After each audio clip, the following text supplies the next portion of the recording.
Bonjour à tous. Dans cette deuxième vidéo, nous allons vous présenter le second roman de Adrien Giraud qui s'appelle Monde ouvert, qui paraîtra en septembre prochain.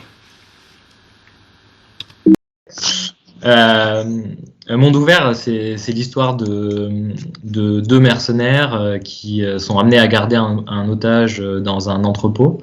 Ils travaillent pour une cause à laquelle ils se sont attachés. Ils ont interdiction de sortir de cet entrepôt. Les conditions climatiques sont très rudes.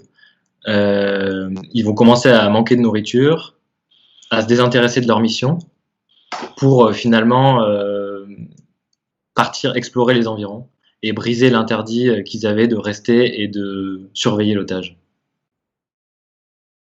Là, dans ce roman, Dale et Sven, en fait, ils sont eux-mêmes prisonniers en fait de l'entrepôt, de commanditaires qui ne leur répondent pas, et de cet ennui, ils vont essayer de faire quelque chose. Et j'ai beaucoup de tendresse pour eux parce que même si c'est des nigauds qu'on pourrait trouver dans les films des frères Cohen, qu'on pourrait trouver pour le cinéma, qu'on pourrait trouver, je sais pas, chez Charles Williams, Fantasia chez les Ploucs,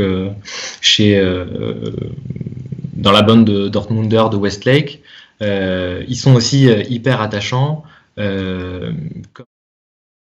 Un monde ouvert, c'est contrairement à ce qui se passait autrefois où il y avait une montagne peinte au fond, c'était un décor. Aujourd'hui, quand on voit une montagne dans un monde ouvert, c'est une promesse. C'est le signe qu'on peut y aller. Et tout pousse le joueur à l'exploration, à aller voir en haut de la montagne, juste pour vérifier que c'est possible et pour voir si la simulation est vraiment complète. Donc un monde ouvert, c'est un monde à arpenter au maximum. Alors il y a évidemment beaucoup de raisons qui nous ont poussé à publier ce texte, mais j'aimerais en évoquer deux en particulier. La première, c'est l'écriture. Je ne sais pas si vous vous souvenez de Rabot, mais lors de sa parution, beaucoup de libraires, de lecteurs avaient relevé les qualités de cette écriture très poétique, cinématographique, noire, etc. Et on est particulièrement content parce que c'est jamais gagné avec un second roman, mais en fait on retrouve exactement la même écriture, mais de manière, je dirais même encore plus maîtrisée. Ça continue à produire les mêmes images poétiques, la même matière en fait qui reste très longtemps en nous. Et je voulais vous parler aussi d'un deuxième aspect qui tient beaucoup plus à la narration, à l'histoire mise en place par Adrien Giraud, puisqu'en effet, en fait, il opère une bascule, on passe d'un roman noir assez classique qui nous permet de rentrer dans le texte, puisqu'on connaît absolument tous les codes de cet univers-là, qu'il soit littéraire ou cinématographique. Il nous bascule de ça vers un univers qu'on maîtrise beaucoup moins, qui est celui d'un roman d'aventure un peu délirant, qui reprendra des codes du jeu vidéo, par exemple.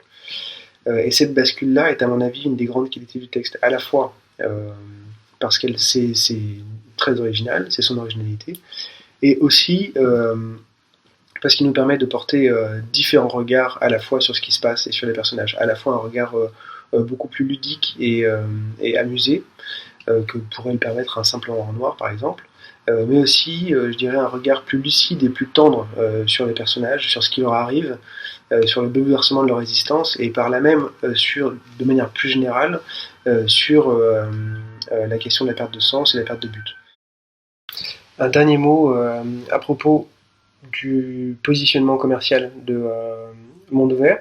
On s'est beaucoup posé la question de savoir s'il fallait le vendre plutôt comme un roman noir, comme un polar ou comme un roman de littérature générale.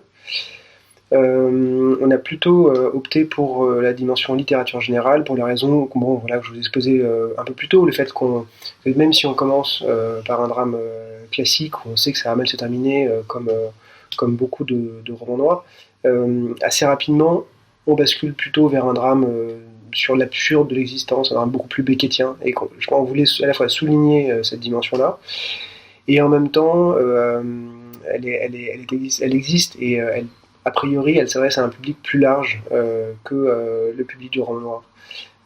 Par contre, il est évident que un certain nombre de libraires, d'eux-mêmes, je pense, en feront une lecture plus roman noir et le placeront volontiers dans un rayon polar. Voilà. Mais à mon avis, ça touche un public plus large.